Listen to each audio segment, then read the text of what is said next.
with Michigan State playing defense. Cassius Winston was doing his thing. He probably didn't get as many,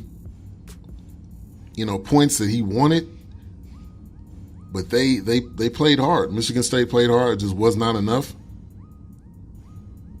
You look at the stat sheet. Cassius Winston had 16.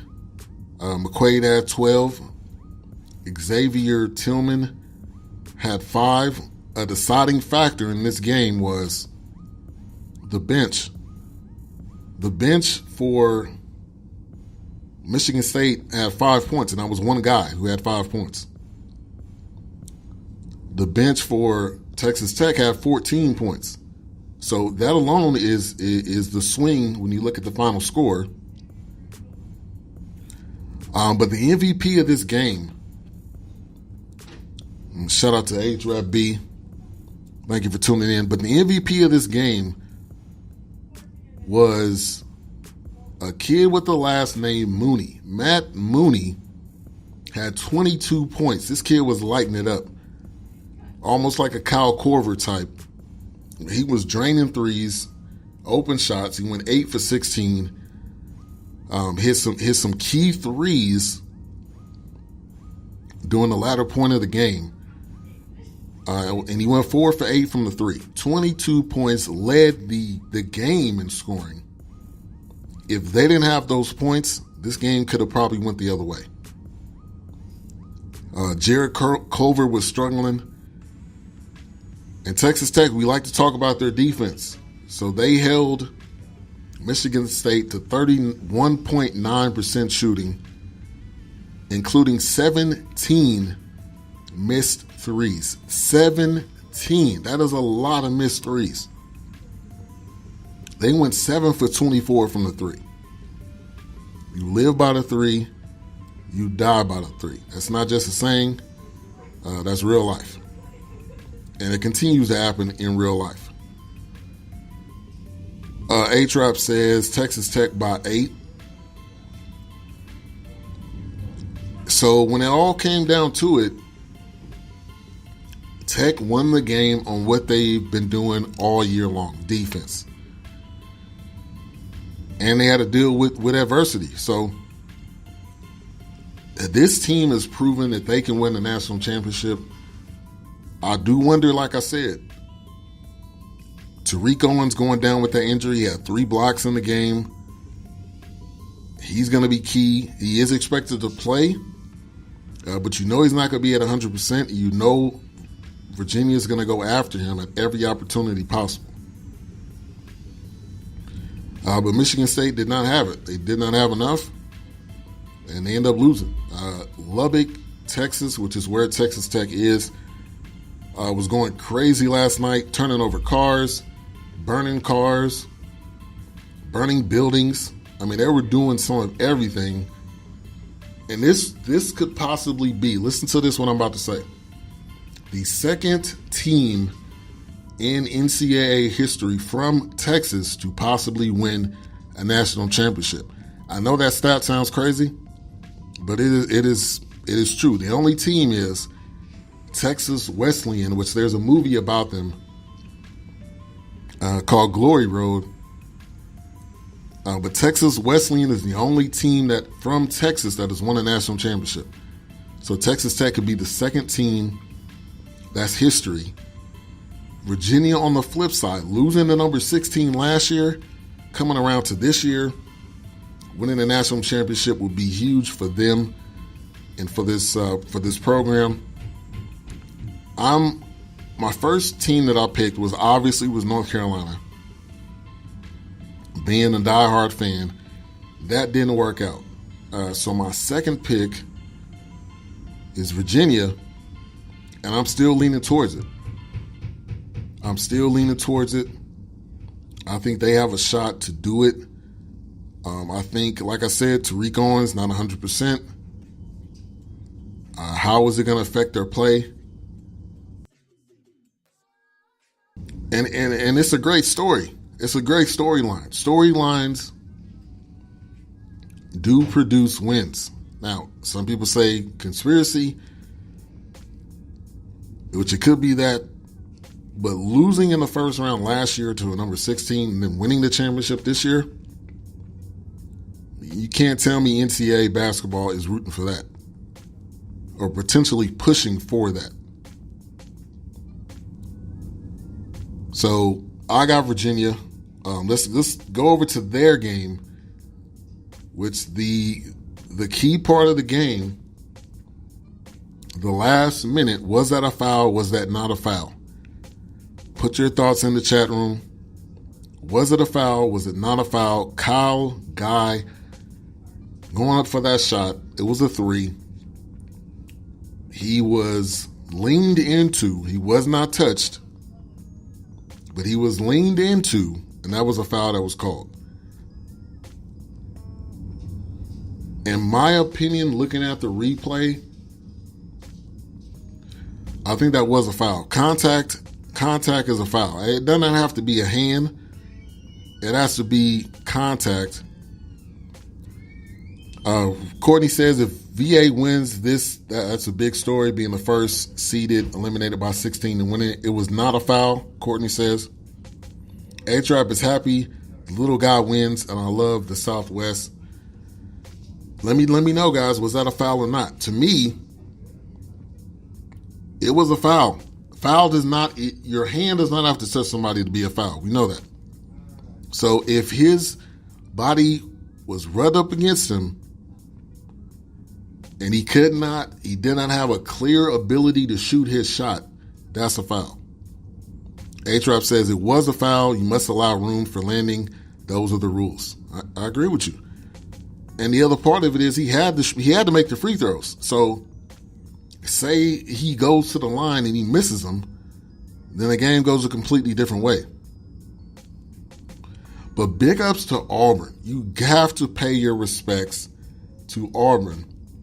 Not having one of your star players, you still go out there and you almost win this game. You lost about 1. And you only played 2 bench players, which means this starting 5 played an average of 35 minutes this game. That's huge. Like I know Auburn. You could say that they gone beyond what they were able to go, but this game at the end could have went either way.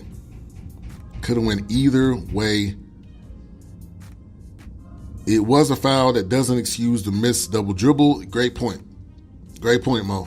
That was definitely a missed call. That was 100% a missed call. That did go in Virginia's favor. So there is, I hate to say it, but there is some favoritism for Virginia.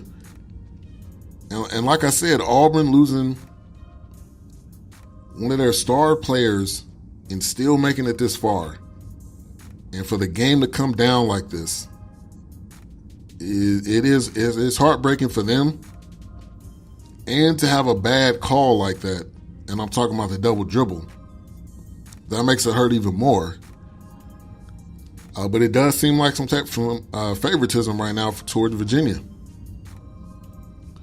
especially the story, the redemption story. Who doesn't like redemption stories? And this is a clear-cut redemption story right here. Even you look at North Carolina, they lost that year against Villanova, turn around the next year, win it against Gonzaga. The redemption story gets played more than anything else in sports. That's the one that's going to get blown up. That's the one that's going to get the storylines and everything. Auburn is definitely feeling sick right now, Courtney. I agree with you with that. Have to play well enough throughout the game so that it does not come down to a call like this. Holly, you're dead on point right there. That's the part that we don't like to talk about. Like, you had all those minutes before that moment, and you couldn't make it happen during those moments. So you end up losing. And a lot of coaches would say a lot of people would say don't allow the game to be in the ref's hands, because if it's in the ref's hands, you're probably going to lose, because it seems to not go in your favor when that happens. So again, I'm going to respect Auburn, what they've been able to do this year. Virginia's moving on.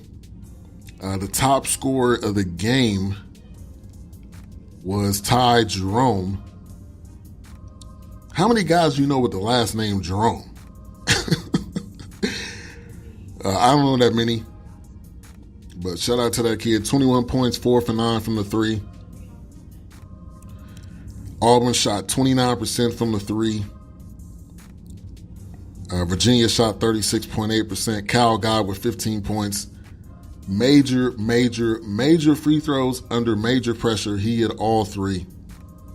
What more can you ask out of your one of your star players? And it is confirmed that Tariq Owens, one of the star players off of the Texas Tech squad, will be playing in today's game. Another source, Bleacher Report, saying that he will play despite being in a walking boot. But this is the championship game. Like, this kid is not going to sit out. I don't care what anybody says. This kid is not going to sit out. VA definitely needs it more than Texas Tech, but do they want it more? Great point. Texas Tech is hungry. These kids are hungry. They have a great coach. If you remember a couple of years ago, this is the same coach that was the coach of University of, I think, Arkansas Little Rock, that upset like a number 4 seed. This is that same guy. And Texas Tech is going to have to throw the kitchen sink at this guy to keep him, because this is not going to be easy to be able to keep him. But what he's been able to do with this team is this is unprecedented, what he's been able to do with this team. But it does come down to how much does VA want it.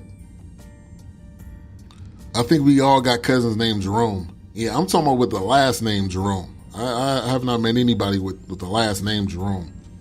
But yeah, we definitely all got a cousin. We all got somebody in the family named Jerome or Lamar, or we all got an Uncle Ray Ray.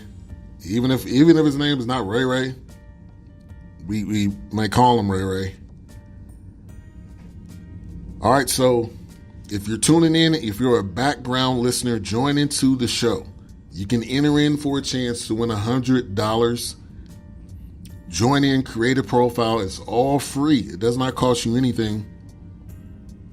Number 1, you can join in on the conversation. Number 2, you can enter in to win a great prize. xsquadaffiliates.com/contest for the rules. Shout out to the Baylor Bears. The Baylor Women Bears winning the national championship. Congratulations to them. Round of applause.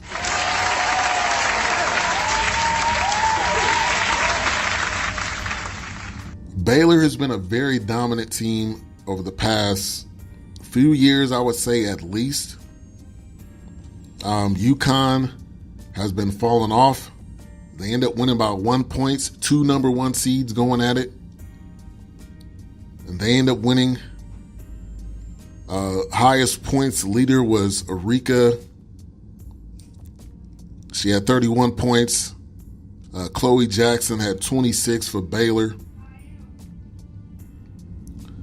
Winning the game by 1 point. You know, what more can you ask for? Notre Dame, the leading scorer, like I said, led the team with 31, had 21 by one of her teammates, Mabry, the last name. But Baylor doing it again. Texas is getting love in basketball. Texas is getting a lot of love in basketball.